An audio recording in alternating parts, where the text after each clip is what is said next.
తెలంగాణ అసెంబ్లీలో కాళేశ్వరం ప్రాజెక్టుపై కాగ్ రిపోర్ట్ను ప్రభుత్వం ప్రవేశపెట్టింది. ఈ ప్రాజెక్టు అంచనా వ్యయం డిపిఆర్లో 62,352 కోట్లకు చూపించిన గత బీఆర్ఎస్ ప్రభుత్వం ఆ తర్వాత 1,06,000 కోట్లకు పెంచారు అని కాగ్లో వెల్లడించారు.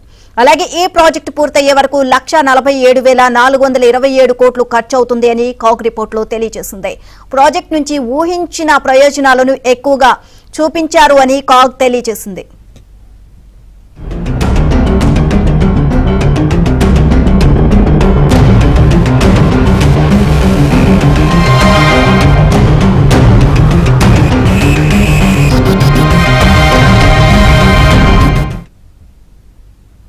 ఇదే అంశానికి సంబంధించి మరిన్ని అప్డేట్స్ మా కరెస్పాండెంట్ సిద్ధార్థ్ అడిగి తెలుసుకుందాం. సిద్ధార్థ్,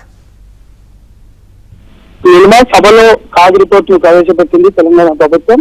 ఈ కాళేశ్వరంకి సంబంధించి దాంతోపాటు పంచాయతీరాజ్ శాఖ మిగతా అన్ని డిపార్ట్మెంట్ కి సంబంధించినటువంటి విషయాలను ప్రస్తుతం కాగ్ రిపోర్ట్ లో పొందుపరిచారు. కాళేశ్వరానికి సంబంధించి చూస్తే డిపిఆర్ లో 63,352 కోట్లు అంచనా చూపెట్టగా అది 1,06,000 కోట్లకు దాని వ్యయాన్ని పెంచారు. దీనివల్ల మిస్యూజ్ జరిగింది ఎక్కువగా అనేది కాగ్ రిపోర్ట్ లో స్పష్టమైంది.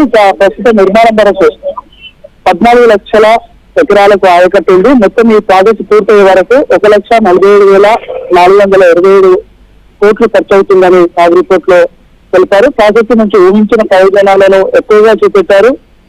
ప్రాజెక్టు వార్షిక ఖర్చులు తక్కువగా చూపించారు. కాళేశ్వరం నీటి అమ్మకం ద్వారా 1,018 కోట్ల ఆదాయాన్ని అంచనా వేశారు. ప్రాజెక్టు కోసం భారీగా రుణాలు తీసుకున్నారు. 15 బ్యాంకులతో 87,000 కోట్లు సమకూర్చుకోవాలని ఒప్పందం చేసుకున్నారు. బడ్జెట్ ఇతర రుణాలపై ప్రభుత్వం ఎక్కువగా డిపెండ్ అయింది. రుణాలు చెల్లించడంలో కాలయాపన చేసింది. రుణాలు కట్టడం కోసం మళ్లీ అప్పులు చేయాల్సినటువంటి పరిస్థితి ఏర్పడింది. కాళేశ్వరం అప్పు ఈ విధంగానే కట్టుకుంటూ పోతే 2036 వరకు కంప్లీట్ అయ్యే అవకాశం ఉంది. అప్పటి వరకు కంటిన్యూగా కట్టేటువంటి పరిస్థితి. ఇంకా దాంతో పాటు ఇటు పంచాయత్ రాజ్ శాఖకు సంబంధించి కూడా కాగ్ రిపోర్ట్ లో అనేక విషయాలు వెల్లడయ్యాయి. గ్రాంట్లకు సంబంధించినటువంటి మళ్లింపు జరిగింది. నిధుల దుర్వినియోగం ఎక్కువగా జరిగింది.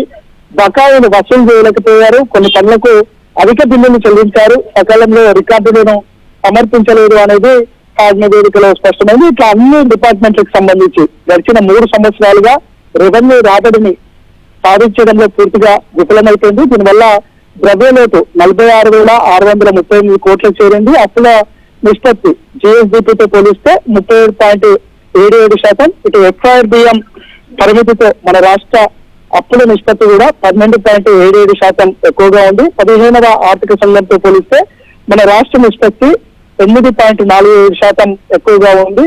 ఇట్లాంటి విషయాలన్నీ కాగ్ రిపోర్ట్ లో స్పష్టంగా పేర్కొన్నటువంటి situation. Right, thank you Siddharth.